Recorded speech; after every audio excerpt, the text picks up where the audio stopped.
Muy buenas tardes a todos y bienvenidos al NAP Tour Virtual 2021. Soy Javier García del Departamento de Soporte y Estrategia de Ventas de Herbalife Nutrition España y os damos a todos las gracias por uniros a estas jornadas de nutrición organizadas por Herbalife que, como sabéis todos, promueven un estilo de vida activo y saludable y una correcta nutrición, pero de una forma amena y divertida. Y para conocer las claves de una nutrición sana y equilibrada sin renunciar al placer de la comida, tenemos a nuestra especialista en nutrición y reeducación de hábitos alimentarios. Ella estudió nutrición en la Facultad de Medicina de la Universidad Complutense de Madrid y colabora con Herbalife en congresos médicos y colegios médicos. Con todos vosotros, nuestra queridísima Sonia Abad. Sonia, cuando quieras. Muchas gracias, Javier. Y gracias a todos por permitirme estar un ratito con vosotros hablando de lo que más me gusta, que es la nutrición saludable. Hoy quiero que intentemos contestar a ciertas preguntas que parecen muy fáciles, pero que quizás no lo son tanto, como son ¿por qué comemos y para qué comemos? Y me diréis, pues comemos para funcionar, comemos para sobrevivir, y es cierto. ¿Y por qué comemos? Pues porque tenemos hambre. ¿Y por qué tenemos hambre? Pues tenemos hambre porque cuando necesitamos comer, nuestro cerebro produce ciertas sustancias químicas que nos empujan a consumir alimentos. Pero si nos damos cuenta, nosotros tenemos hambre varias veces al día y sin embargo podemos estar hasta 100 días sin comer. Entonces, ¿por qué tenemos hambre mucho más a menudo? Porque tenemos que distinguir en lo que es el hambre real, el hambre fisiológica, que el hambre emocional, que es la que está relacionada con los sentidos. Y de hecho, lo habréis visto que la publicidad, los anuncios van muy enfocados siempre a ese hambre emocional. Hemos oído un montón de veces lo de comes más con los ojos que con la boca, o me sabe mucho más rico cuando como con los dedos, lo de está para chuparse los dedos, pues eso es hambre emocional. Porque pensad que venimos de un pasado en el que era difícil alimentarnos, en que la gente moría de hambre. Entonces estamos programados para comer alimentos que sean más calóricos. Antes teníamos que realizar esfuerzos físicos más a menudo o teníamos que recorrer grandes distancias a pie. Todo eso requería que consumiéramos muchas más calorías, calorías que ahora no gastamos. ¿Qué pasa? Que entonces todos los alimentos que vamos prefiriendo son los más dulces, los más grasositos y los más ricos, que eso al final también, cuando los comemos, tiene como un mecanismo de recompensa. ¿Y cómo distinguimos entonces ese hambre real de ese hambre emocional? Porque nos puede surgir el hambre, cuando de verdad tenemos hambre, sabéis que nos hacen cosquillitas así en el estómago, que tenemos así ruiditos, y sin embargo en el hambre emocional eso no nos ocurre. Tenemos hambre emocional a cualquier hora, lo que tenemos es caprichitos de algo en concreto. También cuando comemos, cuando tenemos hambre de verdad, luego nos sentimos mucho mejor, de bueno, pues ya estoy lleno. Y sin embargo, con el hambre emocional, con los caprichos, eso no ocurre. Puedes seguir teniendo hambre, aunque piques un montón, y además luego te sientes culpable. Dices, ¿para qué haber comido todas estas cosas? Porque lo que no tenemos que hacer es utilizar la comida como si fuera un premio. No tenemos que premiar o castigar con la comida. Tenemos que intentar alimentarnos de forma consciente. Un truco es, cuando veis que estáis picando demasiado o comiendo cosas que no debemos, podemos poner un stop en la puerta de la cocina. Cada vez que vamos a la cocina y vamos a picar, nos paramos un momento y pensamos, ¿cuándo he comido la última vez? ¿De verdad tengo hambre o no? ¿O es un capricho? Ese es el primer paso. Y después analizar de qué tengo hambre, que normalmente es lo que hablamos, y nos vamos a ir a coger chocolate, un snack o algún aperitivo poco saludable. Todo eso nos va a decir si de verdad estamos tomando una buena decisión o deberíamos esperar 10 minutitos, tomarnos un vaso de agua y luego ya decidir si vamos a comer. Pensad que a veces el estado de ánimo que tenemos es el que nos lleva a consumir este tipo de cosas. Si estamos tristes, si estamos aburridos, cuando aprendemos a identificar ese estado de ánimo, aprendemos a tomar mucho mejores decisiones. Y lo que tenemos que pensar es que si tenemos que comer y que toda esa comida va a formar parte de nosotros, de nuestras estructuras, tenemos que intentar hacerlo lo mejor posible. Porque comer sano no es nada complicado. Tened en cuenta que solo con estas 5 premisas que os he puesto ahí, incluyendo vegetales en todas las comidas, eligiendo fruta de temporada como postre, bebiendo agua para hidratarnos y planificando las compras y los menús, podríamos resolver la mayoría de los problemas que tenemos relacionados con la alimentación. Siempre insistimos en que debemos elegir productos locales y sobre todo los que eviten el sufrimiento animal. ¿Por qué insistimos tanto con los productos locales y de proximidad? ¿Qué mejoras y qué cosas nos pueden aportar más que los otros, más que los productos exóticos que antes parecía que eran mucho mejores? Pues pensad que una fruta más cercana va a tener mejor sabor, mejor calidad de nutrientes, mejor trazabilidad, porque vamos a saber de dónde es, si es de una huerta cercana, si es de un pueblo cercano, pues los melones tan buenos que tenemos en Villaconejos o los plátanos de Canarias, sabemos de dónde vienen. ¿Qué va a pasar con esos productos? Que van a estar cortados, van a estar recogidos en su mejor momento de maduración, no van a estar verdes y van a pasar mucho tiempo en una cámara. Y pensad que con ese tipo de compras, con ese tipo de elecciones, también estamos enriqueciendo nuestro entorno, los pueblos de alrededor, y además, como tiene menos envasados, desperdiciamos menos y reducimos la emisión de gases. Sabéis que ahora insistimos mucho con eso. Con pequeños, muy pequeñitos pasos podemos mejorar nuestra manera de comprar y nuestra manera de alimentarnos para no desperdiciar tanta comida. Cosas tan sencillas como hacer una lista de la compra, para no comprar demasiado, porque hay veces que llenamos el carro y la mitad de la comida se nos pone mala. O saber distinguir, mirad siempre la fecha. Hay veces que pensamos, fecha de caducidad, ese alimento está malo, pero no está malo. Hay un cartelito que nos pone la fecha de consumo preferente. Si un yogur está bien conservado, aunque caduque el día 6, seguramente el 7 y el 8 ese yogur está bueno si está en la nevera. O las frutas y las verduras, que muchas veces las vemos así con alguna manchita o un poquito más blandas, más maduras, pues eso pensamos que están malas y la mitad de las veces estarán un poquito más feitas, pero no están malas. Lo que están es mucho más dulces. Cada pequeña acción, cada pequeña rutina, que parece que no significa nada, al final deja una huella en el planeta en forma de gases, de emisión de gases de CO2, que eso lo que hace es contribuir al calentamiento global. Si esas pequeñas rutinas las cambiamos cada uno de nosotros, podemos mejorar y mucho en todo, no solo en el planeta, en el aire que respiramos, sino también en el agua que consumimos. Pensad que si es muy importante alimentarnos y respirar, el agua dulce es imprescindible para la vida y no es un recurso que vaya a durar siempre. Muchas veces pensamos que como vivimos en un mundo desarrollado, abrimos el grifo y tenemos agua disponible, esa va a estar siempre, pero hay personas que no les ocurre eso, que es muy difícil para ellos conseguir agua y cada vez está ocurriendo más.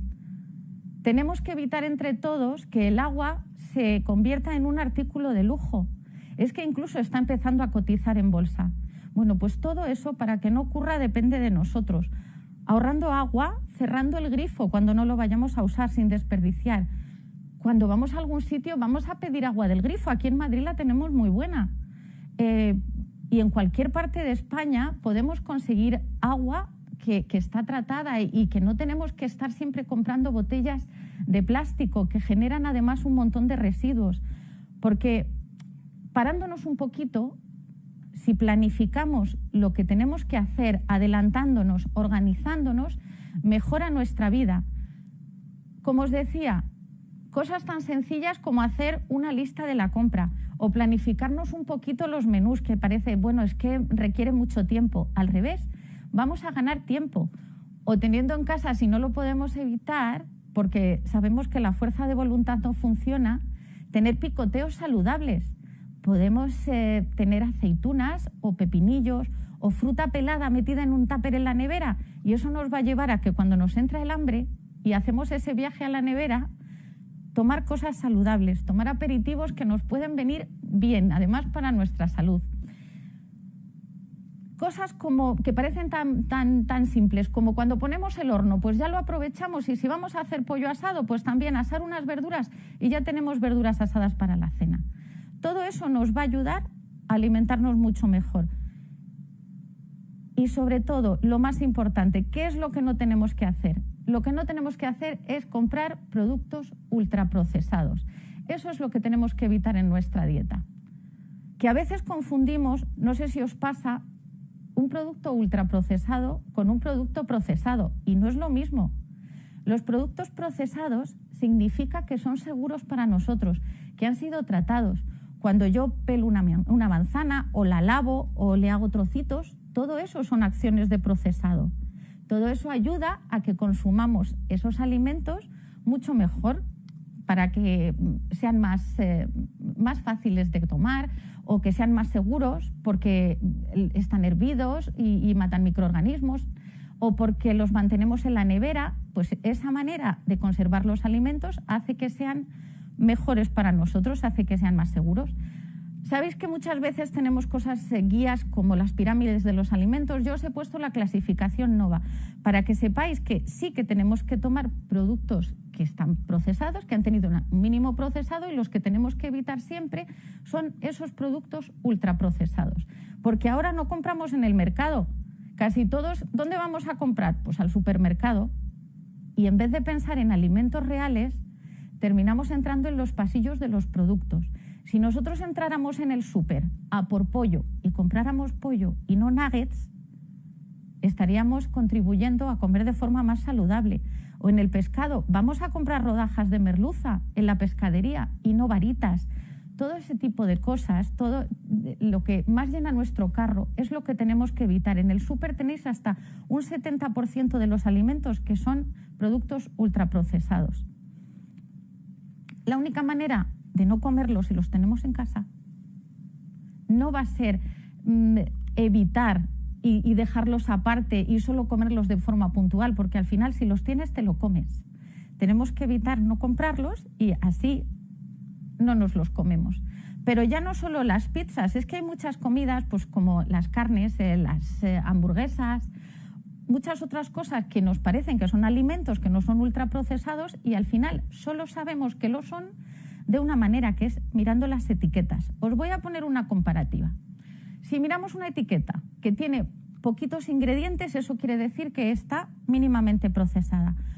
Pero si compramos un producto industrial, vemos que tiene muchos ingredientes. Cuando yo me hago un zumo de naranja en casa, utilizo la licuadora y las naranjas y ya está. Sin embargo, si yo me voy a una etiqueta de un zumo industrial, mirad qué tenemos ahí. Dice, zumo de naranja a partir de concentrado 40%. Pues si el zumo de naranja es un 40%, el otro 60% que me está dando la industria, ¿qué es? Pues el otro 60% es agua, acidulante. Pero vamos a ver, si ya es ácida esa naranja, ¿para qué me están echando cosas? Edulcorante, pero si la fruta es dulce, tiene fructosa, ¿por qué me están echando más azúcar?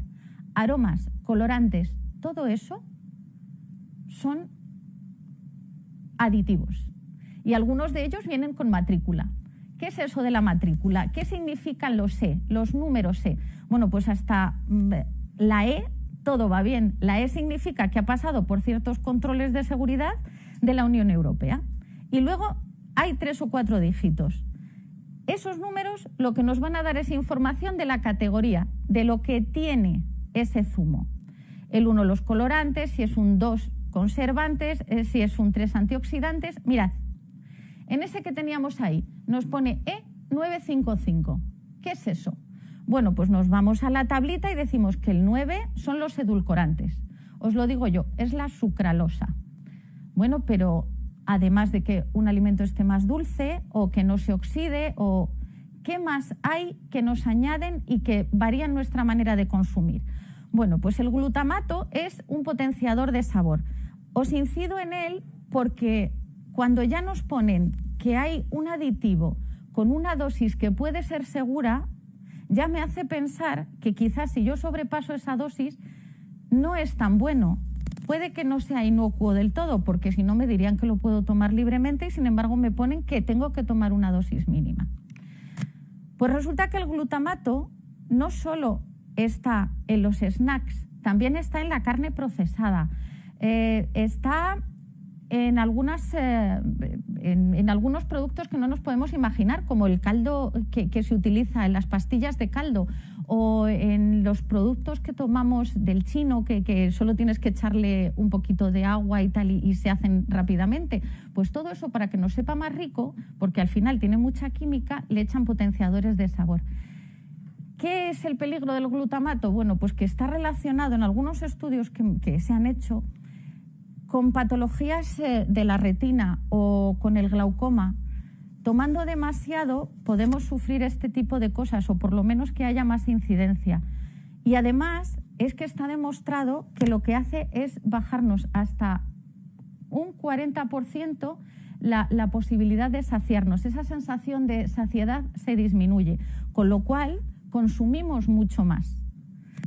Nos ha pasado a todos, yo creo, que abrimos una bolsa de gusanitos, empezamos a comer gusanitos y no paramos hasta que la terminamos. Pues esas ganas de comernos todo, eso que nos sabe tan rico, está relacionado con el potenciador de sabor, con ese glutamato monosódico, porque conocemos el sabor dulce, el salado, el amargo y el ácido, pero hay un quinto que es el umami, es el sabroso, y de ese quinto sabor es de lo que se aprovechan los potenciadores de sabor, de ese glutamato.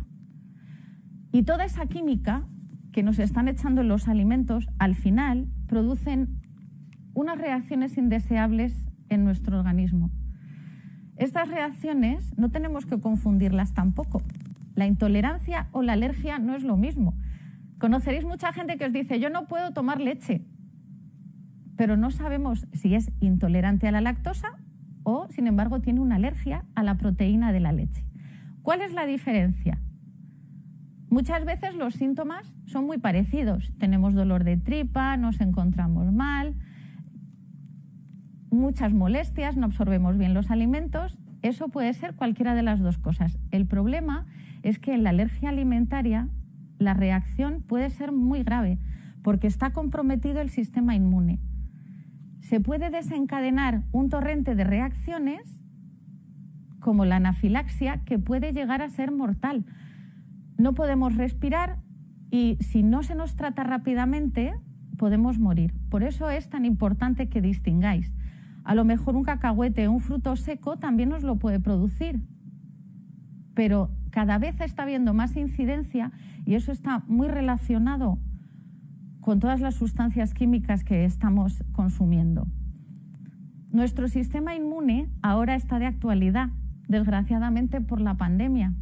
Antes hablábamos que la obesidad era la epidemia del siglo XX. Bueno, pues ahora tenemos una que nos está dando mucha guerra, pero esperemos que la podamos superar. Pero es que el tema de la obesidad y de la mala alimentación y de todas estas consecuencias va a seguir existiendo cuando superemos la pandemia.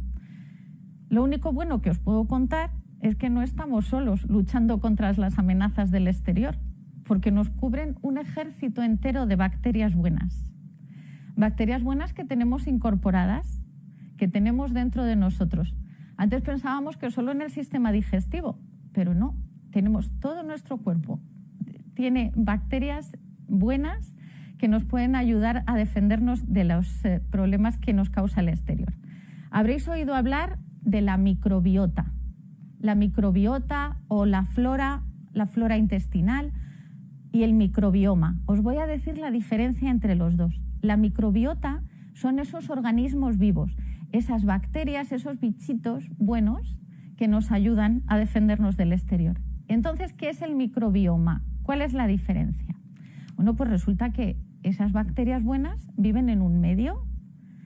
Si en la microbiota solo nos referimos a los que están vivos, en el microbioma también tenemos que tener en cuenta todo lo que es la información genética que tienen esas bacterias y además las sustancias que hay en su entorno. Eso es lo que es el microbioma, mucho más que solo los bichitos vivos. Y del microbioma y de la microbiota habréis oído hablar de los prebióticos, probióticos, posbióticos. Bueno, pues todo eso que parece tanto lío, ahora vamos a saber distinguirlo.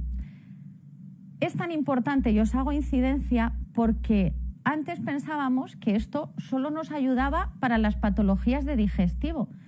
Habíamos oído que tomando este tipo de alimentos, teniendo más fuerte nuestras bacterias del colon, pues podíamos luchar contra la enfermedad de Crohn, contra la colitis ulcerosa, contra enfermedades digestivas. Pero es que también tener una buena flora, una buena microbiota, nos previene contra un montón de cosas, contra esas alergias e intolerancias, pero también contra enfermedades cardiovasculares, también contra la obesidad y el sobrepeso. Y una cosa importantísima para la ansiedad, para los problemas emocionales, se ha descubierto que una buena microbiota, una microbiota sana, lucha contra todos esos problemas. Entonces, los problemas de ansiedad, los problemas de depresión, que ahora están tan extendidos por todo lo que hemos pasado, pueden mejorar si nos alimentamos mejor y si incorporamos estos alimentos que vamos a ver que son de prebióticos, probióticos y posbióticos. Los probióticos. Cuando yo os digo, tomad alimentos con probióticos, bueno, pues esos son los que incorporan esos bichitos. Esas bacterias buenas que nos van a ayudar, bueno, pues por ejemplo el yogur, eso es un alimento que incorpora probióticos. Y resulta que esos bichitos que tenemos y esos que incorporamos también tienen que comer. ¿Y qué comen? Nosotros nos alimentamos de muchas cosas, pues ellos además no nos roban, porque justo se alimentan de todo lo que nosotros no podemos digerir. Se alimentan de las fibras o del almidón resistente. Todas las cosas que no son digeribles para nosotros son las que sirven de sustento y de alimento para estas bacterias. Los prebióticos los incorporamos a nuestra dieta con los vegetales normalmente. Todas las verduras, las frutas, todo eso nos va aportando sustrato, alimento para nuestras bacterias, además de ayudarnos a eliminar todas las sustancias de desecho. Igual que cuando nosotros comemos, cuando nos alimentamos, tenemos que eliminar ciertas sustancias, pues resulta que nuestras bacterias también, después de comer, producen ciertas sustancias a las que llamamos posbióticos. Y que hace muy poco hemos descubierto que también son muy buenas para nuestra salud. Estos son ácidos grasos de cadena corta. Pensad que diferentes bacterias nos van a proporcionar diferentes sustancias, diferentes posbióticos. Entonces, ¿qué va a ser más importante? ¿Que yo tenga muchas bacterias o que tenga diferentes bacterias para que, al ser variado, me produzca muchas de esas sustancias que hemos dicho que son buenas para la salud? Pues en realidad lo ideal son las dos cosas, porque os parecerá mentira, pero muchas tenemos. Entre 1,5 kilos y 2 kilos de bacterias. O sea, cuando os pesáis, entre 1,5 kilos y 2 kilos de vosotros mismos son esas bacterias buenas que están luchando con nosotros contra la amenaza exterior.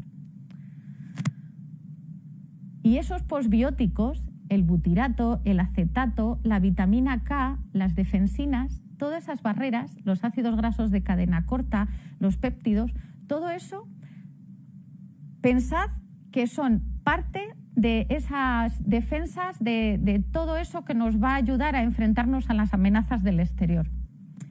Que muchas veces cuando hablamos de ellos y nos hablan de prebióticos, de posbióticos, todos tenemos en la cabeza una cosa que no es la de mejor calidad. Os he puesto lo que son prebióticos para que tengáis una idea de los que tenemos que elegir. Y luego os he puesto el que conocemos todos, que decís, bueno, como yo me estoy preocupando por mis defensas, como me estoy preocupando de comer mejor, me voy a comer eso de la derecha. Bueno, pues no. Eso de ahí, lo que tenéis a la derecha, eso es un producto ultraprocesado. Si vosotros miráis la etiqueta, que hemos dicho que si está mínimamente procesado, tiene muy poquitos ingredientes, eso que tenéis ahí puede tener entre 10 y 12 ingredientes. Un yogur natural solo tiene la leche y los fermentos lácteos. Ahí ya sabéis cuál de los dos debéis elegir para comer mucho mejor. Todos estos alimentos que os decimos que son buenos son no solo los de origen vegetal, que a veces yo insisto tanto y pensamos que los de origen animal también tenemos que dejarlos aparte. No, tenemos que consumir siempre los mejores. La mantequilla es de origen animal, pero podemos consumirla en pequeñas dosis, o porque además nos aportan butirato, el hígado, el yogur, porque viene de la leche, el marisco, todas esas cosas son de origen animal y también debemos consumirlas. Pero también cosas que no son muy importantes, que tomamos en pequeñas dosis y también nos ayudan: el ajo, la cúrcuma, los frutos rojos, todo eso nos aportan además vitaminas y minerales que son muy importantes para nuestra dieta. En la preocupación por la salud, como os decía, estamos pasando de consumir cada vez más productos vegetales. ¿Qué es mejor? ¿Una dieta con todo? Yo siempre prefiero una dieta variada, pero ¿por qué ahora están apareciendo tantas dietas basadas en vegetales y tantas diferentes? ¿En qué se diferencian? ¿Y cuál es mejor? Bueno, pues la vegetariana ya lo veis, consumen sobre todo alimentos vegetales, pero lo complementan para no tener tantas carencias con huevos y leche en algunos casos. La vegana, solo alimentos vegetales. El problema de una alimentación vegana es que podemos tener carencia de vitamina B12, porque esa es de origen animal. O algunas dietas, siempre pensad que al incorporar más fibra podemos tener cierta carencia de algún mineral, de hierro o de algo así. Cada vez que decidáis una dieta de este tipo, tiene que ser bajo supervisión, porque muchas veces nos engañan. ¿Veis? Ahora tendemos a comprar mucho más cosas de origen vegetal pensando que son mejores. Si yo os digo, me voy a la hamburguesería y me compro mejor una hamburguesa de origen vegetal o una de origen animal, ¿qué es mejor? Pues la realidad es que ninguna de las dos, porque son más o menos lo mismo, porque están llenas de aditivos, y que os he dicho antes que lo que tenemos que evitar en lo posible es tomar productos ultraprocesados, igual que los productos light. Pensamos que son mejores porque no nos aportan calorías, porque son más saludables, y sin embargo no es así. ¿Qué nos hacen los productos light? Nos elevan el umbral de lo dulce. Cada vez queremos más dulce, pero es que además están estresando al páncreas, le agotan, le cansan. Estamos tomando dulce todo el tiempo y al final termina funcionando mal, porque está sacando toda la insulina para guardar ese azúcar que parece que tomamos y que luego no tiene nada que hacer con ella, ¿vale? Entonces, los productos light tampoco son saludables.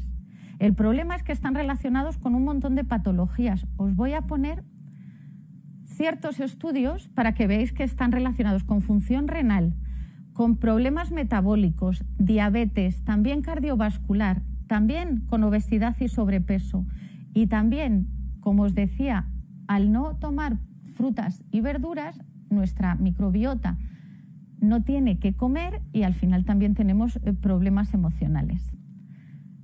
Alimentarnos bien es muy importante, y también tener actividad física, el ejercicio, que nos ayuda a tener los músculos mejor los huesos, que nos ayuda a socializar, nos pone de buen humor. Alimentarnos bien también quiere decir que tenemos que gastar nuestras energías de manera saludable, porque al final pensad que todo se reduce a lo que nos dicen nuestros padres: tienes que dormir más, tienes que beber más agua, tienes que hacer más ejercicio y tienes que comer más fruta y verdura. Pensad que si quitamos lo malo, siempre nos va a quedar lo bueno, y que todo depende del sentido común, y que espero que si en algún momento volvemos a vernos, me digáis: pues sí, Sonia, la verdad es que comer sano, comer saludable es muy sencillo. Muchísimas gracias a todos y espero veros pronto. Muchísimas gracias, Sonia. La verdad que es un auténtico placer escucharte hablar de nutrición, y sobre todo de la forma tan amena y divertida que lo haces.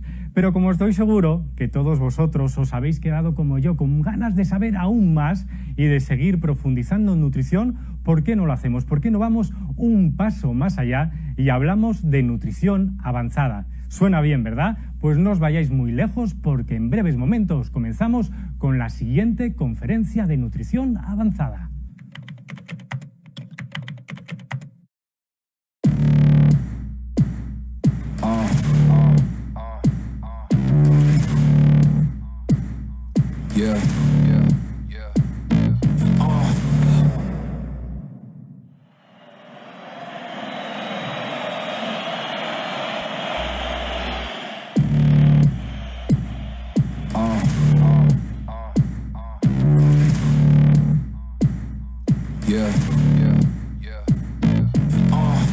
Pardon me and my tone.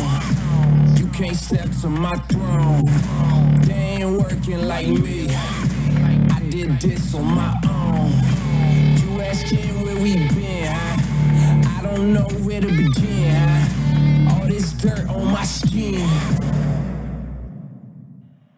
Yeah. Hold me up or hold me down. Have my back or hold my crown. Either you with me or not, but you better give all you got, 'cause I break it. Can't control me. I got the power. I got the key. 'Cause I break chains. Don't try to hold me. I don't push back. Just wait and you'll see.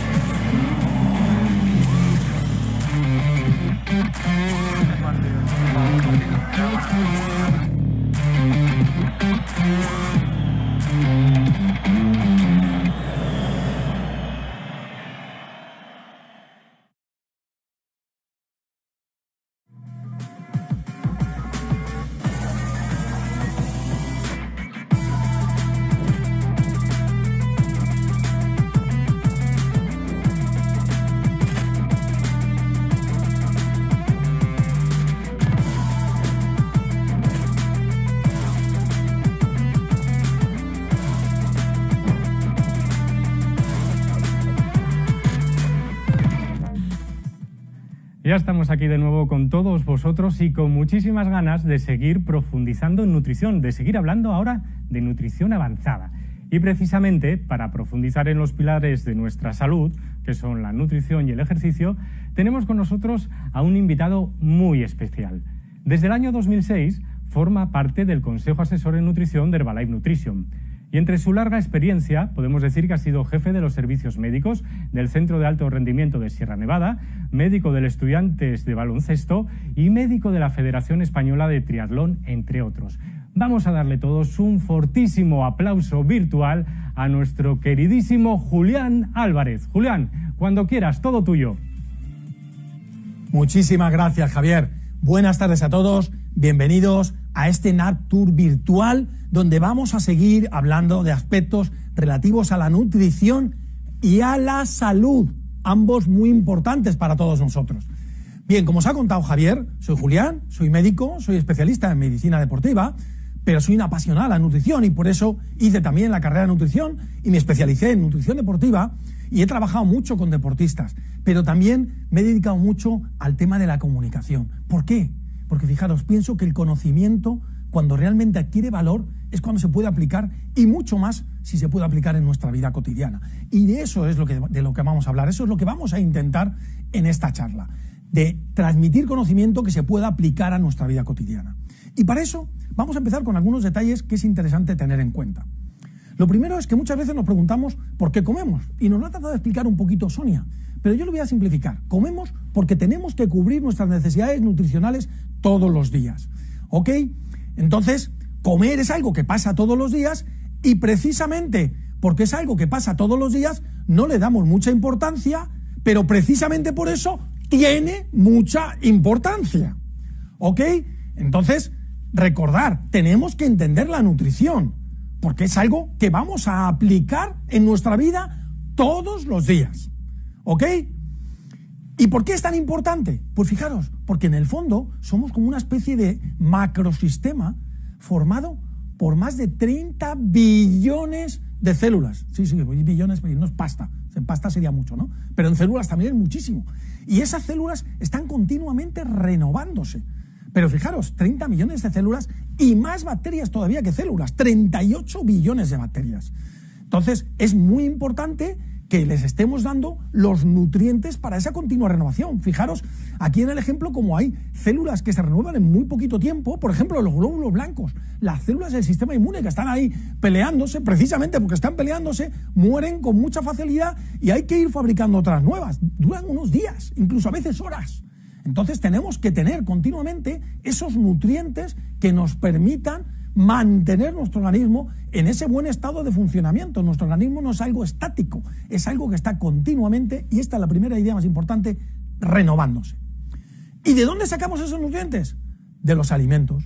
Pues en otra época, como también nos ha contado Sonia, teníamos problemas para conseguir alimentos. Por desgracia, todavía en algunas zonas del mundo y en algunas situaciones, como los países en los que hay hambrunas o guerras, no hay alimentos. Pero en la mayoría de nuestra sociedad desarrollada ocurre ahora todo lo contrario, que hay una sobreabundancia de alimentos. Y además, en esos alimentos, como hemos visto, hay un montón de grasas, un montón de edulcorantes. ¿Para qué? Para hacerlos atractivos, para hacerlos sabrosos, para que los compremos en el fondo, porque son un producto de consumo. Y eso ha creado a nuestro alrededor algo que los científicos llaman un entorno obesogénico. ¿Qué quiere decir? Que si te dejas llevar, te inflas, sin querer. Oiga, yo no quiero, ya, pero es que es lo que te pone la vida delante. Entonces, por eso tenemos que desarrollar eso que nos contaba Sonia de la alimentación consciente. Porque si no, nos dejamos llevar por todas esas, digamos, trampas de la industria nutricional y todos esos alimentos, digamos, un poquito artificiales, que no es que sea malo que sean artificiales. El problema es que no me den los nutrientes que yo necesito. Porque si yo me fijo en lo que dice la ciencia en todos estos temas y voy revisando artículos, pues me encuentro uno que habla de la proteína, otro que habla del calcio, otro que habla del magnesio, otro que habla de los micronutrientes, otro que habla de la fibra, otro que habla de uno, otro. ¿Pero de qué me doy cuenta? Me doy cuenta, señores, de que todo esto va de nutrientes. Ya sé que parece una perogrullada. Claro, la nutrición va de nutrientes. Claro que va de nutrientes. Pero es que nos olvidamos. Y a lo mejor estamos pensando demasiado en las calorías. Sí, que hay que vigilarlas. Claro que sí. ¿Por qué? Porque lo que hemos dicho, estamos en un ambiente obesogénico. Y si no tengo cuidado, sé que se me cuelan por todos los lados. ¿Vale? Pero no me tengo que olvidar que aunque no tengo que comer calorías de más, sí necesito los nutrientes. Joder, Julián, pero es que me lo estás poniendo muy difícil. Me estás diciendo que no comas porque te da calorías, pero que sí comas porque necesito nutrientes. No, que elijas lo que comes. Que busques alimentos que tengan lo que llamamos densidad nutricional. Esos alimentos que tienen densidad nutricional son alimentos que, para las calorías que me cuestan, vamos a considerar la caloría como una especie de impuesto revolucionario, me dan muchos nutrientes. Y eso es lo que tenemos que buscar. Alimentos que me den nutrientes, no dándome demasiadas calorías. Y eso es lo que será una alimentación sana. Luego tenemos que buscar en la comida, sobre todo, nutrientes. No dejarnos engañar por todos esos argumentos emotivistas. No, es que esto es la receta de la abuela, no sé qué. Pues no creo que haya llamado a la abuela a pedirle la receta. Esto es que es casero, o que nos venden la comida como con una sonrisa. Yo nunca he visto sonreír a un melocotón, pero bueno, a lo mejor lo hacen, y no tengo yo la percepción. Y además de eso, tenemos que sumar otro punto que es importante y que también nos lo ha adelantado Sonia, que es el respeto al medio ambiente, la sostenibilidad. Y fijarnos en la fuente de producción. Y en ese sentido, como veremos luego después, son mucho más interesantes los productos vegetales y sobre todo el usar productos locales, incluso la gastronomía. El sabor ese que nos guste, esa gastronomía, forma parte de nuestra cultura. ¿Por qué a la gente de Madrid le gusta el cocido? Porque forma parte de su cultura. Que no quiere decir que no se vayan al norte y no les cante un besugú, si la podemos compartir. Pero nos hemos educado en una gastronomía que además en su día se forjó con los productos locales. Y tenemos que mantener de alguna manera eso, ¿de acuerdo? Entonces, vamos a intentar buscar esos nutrientes y dentro de ellos tenemos que fijarnos sobre todo en la proteína. ¿Por qué? Porque de los nutrientes hay unos que son pequeñitas cantidades, que son lo que llamamos micronutrientes, y hay otros que son cantidades más grandotas, que son los que llamamos macronutrientes. Bien, pues de esos macronutrientes hay uno que es la proteína, que podemos considerarlo el líder de los nutrientes.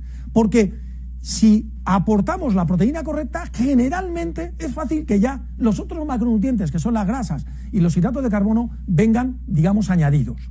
¿De acuerdo? Y además, porque la proteína es el principal componente sólido de nuestro cuerpo. Sabéis que somos fundamentalmente agua, pero si nos secaran, lo que queda, una momia, por ejemplo, es fundamentalmente proteína. ¿De acuerdo? Entonces, toda esa renovación celular, lo que más necesita es proteína. Y normalmente, por desgracia, no es lo que más comemos. Comemos muchas más grasas o mucho más hidratos de carbono. Entonces, recordar que la proteína es el primer componente sólido, que es parte de tu composición corporal y que además va a ayudar al crecimiento muscular, porque el músculo en concreto tiene mucha proteína. Y el músculo en concreto no solo sirve para mover pesas o para verte guapete, no sé qué, no. Desde el punto de vista de la salud y desde el punto de vista metabólico, el músculo es un tejido importantísimo, ¿ok? Entonces, muy atentos a cuidar ese músculo y a cuidar mi composición corporal, porque no es lo mismo que yo pese 80 kilos porque estoy en forma que yo pese 80 kilos porque mi forma es redonda. Son dos cosas diferentes y evidentemente es mucho más saludable pesar 80 kilos porque estoy en forma. Luego vamos a cuidar esa masa muscular, que sabemos que para eso necesita proteína, pero no solo para los músculos, también para el cerebro, también para la sangre, también para las enzimas. Es decir, la proteína, como hemos dicho antes, es el principal componente sólido. Y cuando no tengo proteína, se va a afectar todo. Desde mi fragilidad, digamos, física, pero también, por ejemplo, mi fragilidad inmunitaria. Los anticuerpos también son proteínas. Entonces, vamos a vigilar esa dieta oportuna en proteínas. Y ya sabiendo que tenemos que tener proteínas, volvemos a lo que hemos dicho antes. Sabemos que hay proteínas de origen animal y proteínas de origen vegetal. Y todo el mundo dice, no, mejor la animal, porque como somos animales y nos se parece más a la nuestra, seguro que es más completa. Bien, en términos generales, esto no es falso. Quiero decir que es verdad, pero. ¿Y cuál es el pero? Hay proteínas vegetales que nos dan esa calidad también. ¿Y por qué eso es tan importante? Porque yo quiero elegir la proteína vegetal, porque me lo recomiendan las organizaciones sanitarias, porque es más sostenible, pero no quiero dejar de estar bien alimentado. Entonces tengo que elegir bien esa proteína vegetal. ¿Qué ha ocurrido? Que como yo no me quería tomar esa molestia de elegir bien la proteína vegetal, de unos años a esta parte, digamos desde la posguerra, en que ya teníamos más disponibilidad de esa proteína animal, nos hemos tirado todos a la carnaza. Y si veis ahí la gráfica, en nuestro país lo que principalmente se consume es proteína animal. Y sin embargo, la Organización Mundial de la Salud recomienda que al menos el 50% de la proteína sea de origen vegetal. Sabéis que los veganos es toda y los vegetarianos es un porcentaje muy alto, más alto que ese 50%. Que por otra parte, la misma Organización Mundial de la Salud ha recomendado que limitemos los consumos de carne roja y que tenemos proteínas vegetales como la soja, que son de altísima calidad y de muy fácil digestión. Y en contra de algunas leyendas negras que hay por ahí, la soja no tiene ningún efecto estrogénico, no es una hormona, no es estrogénica, ni siquiera tiene problema con el cáncer de mama, ni empeora el cáncer de mama. Al contrario, los estudios científicos que a raíz de esta creencia se han empezado a hacer han demostrado que la supervivencia después de tener un cáncer de mama es mayor en el grupo poblacional que consume más soja. Incluso la incidencia de cáncer de mama es menor en los países que consumen más soja en edades tempranas. Y además existen otras proteínas vegetales de calidad, como puede ser la proteína de guisante o la quinoa. Es decir, que tenemos proteínas de calidad buenas y que la ciencia nos está diciendo, señores, maximiza la cantidad de proteína vegetal en cuanto al animal, que eso es bueno para tu salud. Y es bueno para tu salud limitar la carne roja, y es bueno para el medio ambiente, y lo puedes hacer con la soja, y lo puedes hacer a pesar de que tengas un cáncer de mama o de lo que sea, porque es buena para todas las personas. Y además hay otras proteínas, como la del guisante, que también te van a ayudar a hacer eso. Entonces, ante esa pregunta de proteína vegetal, sin ninguna duda, siempre que podamos, proteína vegetal. Eso no quiere decir, me vas a decir, oye, Julián, ¿me vas a decir que tengo que renunciar al 100% a un buen ibérico? Pues claro que no. Y si venís allí, yo vivo por allí por Alicante, si venís por la costa, una gambita roja también, claro que sí. Esa proteína es estupenda y maravillosa, pero ¿a que no lo haces todos los días? Pues eso. Pues a diario busquemos más fuentes más saludables de proteína, busquemos más fuentes vegetales, que como os decía, son muy digeribles, no tienen colesterol, tienen antioxidantes, etcétera, etcétera. Y además, lo que se decía también, son mucho más sostenibles.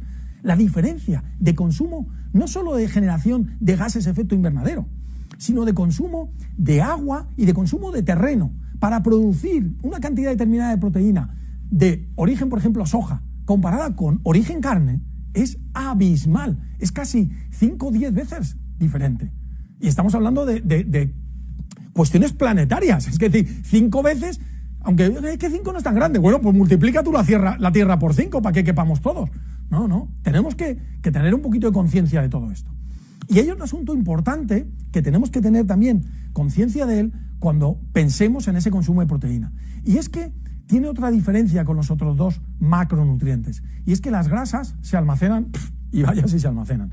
Los hidratos de carbono se almacenan. pero la proteína no se almacena. ¿Eso qué quiere decir? Que yo necesito proporcionar a mi organismo proteína continuamente, de una manera continua. Y me dicen, no, es que yo tengo que tomar 2 gramos de proteína al día por kilo de peso porque hago mucho deporte. No, pero no son 2 gramos al día, porque si tú coges, no comes durante todo el día y te tomas estos 2 gramos en la cena, no te sirve. Tienes que tomarla de forma continua. Y además, tiene una cosa buena, que cuando yo estoy tomando la proteína en distintas comidas, eso estimula el metabolismo y provoca mayor saciedad y me encuentro mejor, más continuo y mejor. Y no hay que tener ninguna preocupación porque la proteína ni tiene efectos tóxicos ni en el riñón, ni en el hígado, ni nada. En las personas sanas no hay ningún problema ni para el riñón ni para el hígado por tomar proteína. Y si una persona está enferma, bueno, pues si una persona está enferma, dependerá de su enfermedad. ¿Y quién se lo va a decir? Su médico. Siempre que una persona esté enferma, ¿qué tiene que hacer? Ir al médico y decirle, oiga, doctor, tengo que hacer algo especial con mi enfermedad. Y si el doctor te lo dice, lo haces. ¿De acuerdo? Yo lo que sí que os voy a decir es que lo que está claro es que cuando las personas nos hacemos mayores, porque yo ya estoy en los 57, pero ahí estoy aguantando como un campeón, si bajamos el consumo de proteína, empezamos a perder masa muscular. Entonces, si queremos llevar una vida activa, por ejemplo, a mí me encanta remar, luego os enseñaré una fotito chula al final, vamos a tener que tener ese consumo de proteína mucho más vigilado, ¿de acuerdo?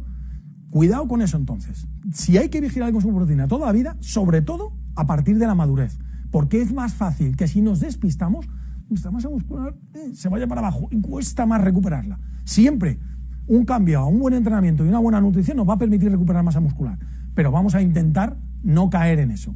Y para eso lo primero es lo que habíamos dicho, ese concepto de que no, la proteína en la cena. No. Yo tengo que tomar proteína en el desayuno, que en este país lo hacemos muy poco. A lo mejor en otros países, que ahora aquí lo hemos metido como el brunch y tal, pero ese desayuno más potente, un desayuno que tenga proteína, ¿vale? En el desayuno hay que meter proteína, en la comida hay que meter proteína y en la cena hay que meter proteína, más o menos repartirla. Y no significa que hay que hacer una dieta hiperproteica, no señor, porque la mayoría de la gente, la proteína que yo le digo a la gente que se tiene que tomar en el desayuno, en la comida y la cena, que le digo tómate entre 25 y 30 gramos en cada una de las comidas, la mayoría de la gente que se toma ese chuletón por la noche ya se ha metido más proteína en esa comida de por la noche, además se ha metido grasas saturadas y además ya veremos cómo duerme con ese chuletón dando botes ahí dentro. Entonces vamos a tener un poquito de sentido común y que sí, oye, que un día encaja el chuletón, venga, va, si todos somos un poco de Bilbao, pero a diario vamos a hacer las cosas bien, con un poquito de cabeza, vamos a distribuir bien nuestras comidas, vamos a respetar esas horas, porque nuestro cuerpo además es una máquina de orden. Si comemos todos los días a la misma hora, el cuerpo está como esperándolo y se habitúa a ello y no nos cuesta. ¿Que a veces entre las comidas hay demasiado tiempo? Yo pienso que sí, y por eso yo soy partidario de introducir entre desayuno y comida, que mucha gente lo hace, algo, que aquí lo llamaríamos almuerzo, un snack, y entre comida y cena, otro almuerzo o otro snack que lo llamaríamos merienda. ¿Por qué? Porque esa proteína que tengo que dar continua, aprovecho para dividirla más. Evidentemente, las 3 comidas principales son principales, por lo cual son mucho más ricas, tienen mucho más nutrientes, intentan tener de todo. Los snacks no quieren tener de todo, pero sí pretenden ser saludables y aportarme ese puntito de proteína que me permita mantener ese aporte de nutrientes. Me ayudan a evitar las comidas muy copiosas, me permiten una mejor distribución de las calorías, reduzco el consumo total de calorías y al final tengo más opciones de comida saludable. Luego el snack es una maravilla, pero cuidado, en los snacks también existe el lado oscuro. Y eso tengo que intentar evitarlo. No tengo que decir, como se puede tomar snacks, pues ahora voy a darle a los dulces, a los fritos, a las bebidas edulcoradas. No, hay que pensar que los snacks hay que tomarlos cuando hay que tomarlos y de lo que hay que tomarlos. Por ejemplo, la fruta es un snack estupendo. ¿De acuerdo? Y a veces es difícil elegir el snack saludable porque lo que nos ofrecen por toda parte es comida y sobre todo comida, pues que nos vamos a una maquinita y ¿qué tenemos? Pues cosas fritas, cosas tal, cosas con azúcar, etcétera, etcétera. Y muchos nos dicen que no son saludables porque le han quitado parte del azúcar, pero siguen no siendo saludables. Entonces, mucho cuidado con los snacks para buscar de verdad snacks saludables y mucho cuidado con las bebidas, que muchas veces pensamos que solo engorda lo que se muerde. No. Las bebidas también engordan, ¿eh? Las bebidas engordan y pueden engordar bastante, ¿eh? Estos cafés ahí bien adornados y tal, o los refrescos bien... tienen sus calorías. Incluso, fijaros, os ha contado Sonia, mucho mejor un zumo natural que un zumo preparado. Vale, pues todavía yo voy a dar un paso más adelante. Mucho mejor cómete la naranja. porque todavía menos calorías, todavía más fibra, todavía más vitaminas, etcétera, etcétera. Y además más saciedad. Entonces, es muchísimo mejor comer la fruta tal cual. Por eso decía que es un snack buenísimo. ¿Ok? Pensar que en general una comida me tiene que dar casi 200 calorías como mínimo. A partir de ahí, hombre, no me voy a ir a las comilonas que me pueden estar metiendo en casi 2.000 calorías, pero bueno, entre 200 y 1.000 sería la medida de calorías de una comida que podríamos llamar normal, pero mejor sería no pasar de 500 a 600. Pero un snack no. Un snack no me tiene que dar más allá de 150 calorías, 100, 150, e intentar que en esas 100, 150 calorías haya, pues por lo menos unos 8, 10, 12 gramos de proteína, ¿ok? Y así, como decíamos, facilitamos que mi cuerpo vaya teniendo esa proteína continuamente. Y además facilitamos la labor del sistema digestivo. ¿Habéis pensado que el sistema digestivo lo tenemos contratado 365 días al año, 24 horas al día? Y todo ese tiempo lo estamos cuidando, manteniendo. ¿Qué hacemos? ¿Solo hacerle trabajar una vez al día? No lo estamos aprovechando a él y además probablemente no va a dar abasto. Es como si tú me dices, abre una ventanilla y todo el mundo viene a la misma hora. Joder, macho, por favor, un poquito de por favor. Pues vamos a llegar con orden. Pues lo mismo, vamos a ayudar a nuestro sistema digestivo, porque además, señores, en los últimos años hemos descubierto que el sistema digestivo no es solo una máquina de procesar alimentos, que lo va a hacer mejor si le dejamos hacerlo poco a poco. Es que tiene muchísimas más cosas. Por ejemplo, en los últimos años se habla mucho de la conexión del cerebro con el intestino.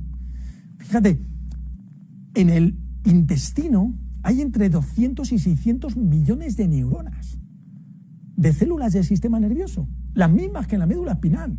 Es decir, que se considera casi una extensión del cerebro. Y esa conexión es tan importante que no es que solo mi estado de ánimo o mi situación mental afecta a mis digestiones, que probablemente todos somos conscientes de eso. No, es que también el funcionamiento de mi intestino afecta a mi capacidad cognitiva y a mi estado de ánimo y a mi estrés. La conexión va en los dos sentidos. Hay una clarísima conexión entre el cerebro y los intestinos.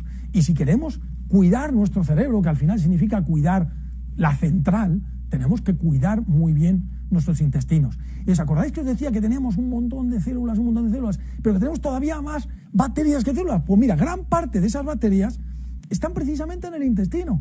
Y están ahí porque son parte de nosotros.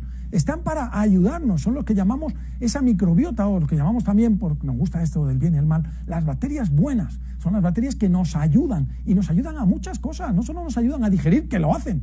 Nos ayudan también a responder a los ataques de fuera, es decir, ayudan a nuestro sistema inmune, nos ayudan a funcionar en general nuestro organismo, nos ayudan a todo nuestro bienestar. Es decir, un sistema digestivo, digamos, equilibrado en forma, con una microbiota equilibrada en forma, es fundamental. La comunicación es bidireccional y continua, ¿ok? Y por eso hablamos tanto en estos últimos tiempos de los probióticos, porque esa flora del intestino se altera con muchísima facilidad. ¿Y por qué ahora se altera con muchísima facilidad?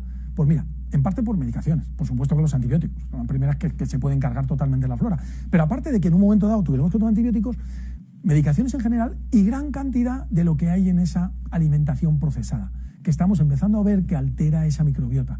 Por ejemplo, el exceso de azúcar favorece el crecimiento de bacterias de las que no son tan buenas, si no queréis llamarlas malas, y entonces desplazan a esta, porque al final esto es como un bosque. Si lo tengo lleno de ardillas, no está lleno de zorros. Si lo lleno de zorros, no hay ardillas. Oye, es que tiene que haber algún zorro, ya, pero tiene que haber un equilibrio entre zorros y ardillas. Y para que haya ardillas, tiene que haber gusanitos. Y habrá más gusanitos que ardillas y más ardillas que zorros. Entonces, todo ese equilibrio de ecosistema también tiene que pasar en mi sistema digestivo. Por eso hay determinadas cepas, como los Lactobacillus y el Bifidobacterium, que serían un poco como los gusanitos, como las que tiene que haber en grandes cantidades y las que muchas veces perdemos y se estropea toda la cadena de ese ambiente. Entonces, muchas veces es oportuno recuperarlos. Pero claro, como tiene que haber muchos, no penséis, oye, pues me tomo voy a coger un Lactobacillus o un Bifidobacterium. No, me tengo que tomar millones. Millones de una cosa que llamamos unidades formadoras de colonia. Las UFC, eso que veis por ahí, son unidades formadoras de colonia. Entonces, en este tipo de cepas, se han hecho estudios y se ha visto que cuando yo se las introduzco a la gente en su dieta, mejoro ese funcionamiento del sistema digestivo, mejoro el funcionamiento del sistema inmunitario, etcétera, etcétera, y recobro el funcionamiento normal de ese intestino. Pero esas bacterias luego hay que darles de comer. ¿Y qué comen esas bacterias? ¿De qué se sustentan? De lo que llamamos prebióticos, que es generalmente fibra soluble, pero hay fibras solubles que son especialmente útiles. Y por ejemplo, en los últimos años también se ha investigado mucho los galacto-oligosacáridos, que son unas fibras solubles que se producen a partir de la lactosa y que generan esa alimentación para las bacterias buenas de mi intestino. Entonces también se ha visto en los estudios que dando este tipo de prebióticos favorezco el crecimiento de la flora buena y reequilibro mi flora digestiva y funciona mejor mi estrés, mi bienestar cognitivo, mi sistema inmunitario, etcétera, etcétera, etcétera. Entonces, hay veces que no pensamos que algo tenga que ver con que yo tenga desequilibrada mi flora o mi sistema digestivo y decimos, bueno, será por otra cosa, es que tengo mucho sueño, o duermo mal, o estoy muy cansado. Bueno, pues a veces se ha visto que una flora deficiente produce cuadros de fatiga o se relaciona con cuadros de fatiga y que mejoran cuando yo mejoro esa flora a través o bien de los probióticos o bien de los prebióticos o juntando los dos, que es lo que llamaríamos un simbiótico, que es lo ideal, que yo te aporte probióticos y prebióticos. ¿Ok? También muchas veces el estrés se asocia a esas alteraciones de la flora intestinal y cuando yo la corrijo, mejora ese estrés, ¿vale? No quiere decir que no haya que hacer otras cosas. Irritaciones en la piel, la famosa dermatitis atópica, se ha visto que tiene mucha relación con la flora intestinal. Y muchas, como se ha contado también Sonia, muchas de las intolerancias o hipersensibilidades a determinados alimentos se relacionan con problemas de esa flora intestinal. Entonces, ¿qué tenemos que hacer? Bueno, pues primero, alimentarnos adecuadamente y sobre todo evitar el azúcar. Eso es fundamental para evitar que crezcan esas bacterias malas. Hacer ejercicio con regularidad, eso también normaliza la flora intestinal. Y el consumo regular de ciertos, como decíamos, probióticos y prebióticos también nos puede ayudar. Pero no perdemos todos los principios de esa vida sana. Un buen descanso, un cerebro activo, un cuerpo activo, ejercicio, pero de vez en cuando ser capaz de parar, incluso parar la mente, lo de meditar, el mindfulness, ser capaz de serenar mi mente, y vida social, leer, compartir con los amigos, etcétera, etcétera. Todo eso junto es lo que me va a dar ese entorno saludable, que es mucho mejor, por supuesto, que ese entorno obesogénico o ese entorno agresivo que puedo encontrar a veces en mi sociedad. Al final, cuidar de tu nutrición lo que significa es cubrir nuestras necesidades nutricionales todos los días. Es decir, tengo que pensar en lo que, como tengo que hacer esa nutrición consciente todos los días. Cada vez que yo tenga un platico de comida y me lo vaya a comer, tengo que pensar, oye, eso es importante. Eso que ahora está ahí en el plato, que no tiene nada que ver conmigo, eso, dentro de un ratico, va a ser yo. Y de lo que haya ahí va a depender cómo esté yo. Eso es muy importante que lo tengamos en la cabeza. Buscar que en esa comida siempre haya proteína. No grandes cantidades de proteína, pero sí un consumo continuo de proteína, y mejor si es de fuentes vegetales, acordaros, porque además así protegemos más el planeta. Buscar alimentos en general, todos los alimentos de alta densidad nutricional, alimentos que me den nutrientes sin darme calorías. Acostúmbrate a mirar las etiquetas, en vez de no solo mirar esa parte que os decía Sonia, de que no tenga demasiados componentes de procesamiento, sino mirar nutrientes, lo que hay de nutrientes, los porcentajes del día que me está cubriendo y luego calorías, y establecer una pequeñita relación. Oye, muchas calorías, pocos nutrientes, mal negocio, ¿vale? ¿Ok? Y al final, además, lo que puedo añadir es cuidar ese sistema digestivo para que funcione bien como sistema digestivo, pero también porque ahora soy consciente de sus conexiones, tanto con mi sistema nervioso, con mi cerebro, con mi bienestar cognitivo, como con el sistema inmune. Bueno, voy a acabar con la fotito que os había dicho. Esta fotito es de donde yo remo, en la costa alicantina, y con una frase que a mí me gusta mucho de un libro que se llama Ilusiones, de Richard Bach, que reza lo siguiente. Dice, aprender algo es darte cuenta de que ya lo sabes. Pero ojo, actuar es demostrar que lo sabes. Y ahí está lo importante. Porque, como os decía antes, si yo adquiero ese conocimiento, pero no soy capaz de llevarlo a mi vida cotidiana, es un conocimiento fútil, no sirve de nada. A mí me alegraría poderos contar cosas y que me digáis, oye, doctor, he aprendido mucho contigo, pero lo que de verdad me haría feliz es que me dijerais, he cambiado cosas contigo. He cambiado cosas y además me ha ido mejor y además he podido transmitírselas a mis hijos, a mi familia, a mis amigos. He podido llevar a los demás esa nueva cultura nutricional que me está dando calidad de vida. Y esto lo tenemos que hacer todos los días. Todos los días somos aprendices, todos los días aprendemos algo. Todos los días deberíamos intentar poner en acción aquello que aprendimos ayer. Y todos los días deberíamos estar dispuestos a compartir con toda la gente que está a nuestro alrededor, con toda la gente que queremos, todo aquello que hemos sido capaces de aprender y de ejecutar y que sabemos que realmente funciona. Bueno, pues más o menos esto era todo. Espero haber despertado vuestro interés para cuidar vuestras células y vuestras bacterias. Os agradezco mucho haber estado aquí y me estoy dando cuenta de que esto ha generado bastantes preguntas. Así que, fijaros, vamos a intentar responder alguna de esas preguntas. Hay gente que pregunta sobre la menopausia, sobre qué hay que hacer en cuanto a la nutrición cuando llega la menopausia. Pues una pregunta muy interesante, porque la menopausia supone, fijaros, en los hombres y en las mujeres, en los dos tenemos digamos como un deterioro también de la producción de hormonas con la edad, pero en las mujeres hay un frenazo brusco en ese deterioro, que es cuando aparece la menopausia. ¿Por qué? Porque parte de esas hormonas que tienen las mujeres las producen los ovarios, y cuando se deja de ovular, se dejan de producir esa parte de hormonas. No es que las mujeres se queden sin hormonas, pobrecitas, pero sí tienen un bajón brusco, y eso puede afectar a muchas cosas.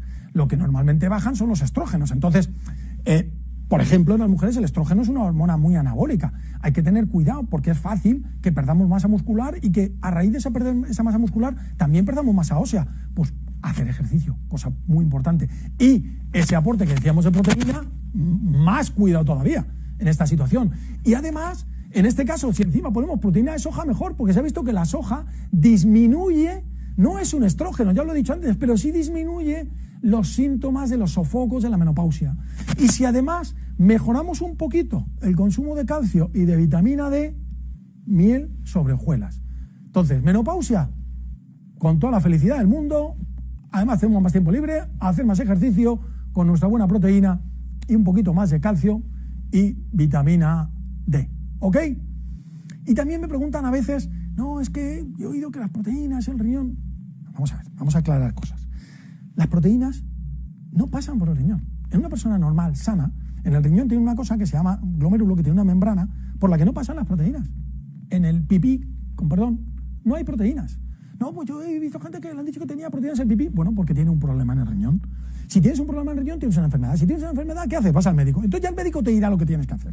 Pero fijaros, incluso en personas que pierden proteínas por el riñón, que esas proteínas al perderse por el riñón podrían acabar dañando el riñón, hoy en día se considera más importante que mantengan el aporte de proteínas e intentar sobrevivir como podamos con el riñón, y si no, luego hacer un trasplante o pasar a diálisis, que dejarles sin proteínas, porque es tan malo estar sin proteínas que esas personas entran en un nivel de fragilidad tan grande que al final están peor y fallecen antes. Entonces, muy importantes las proteínas, y no os preocupéis porque no son tóxicas ni para el riñón y por supuesto ni para el hígado.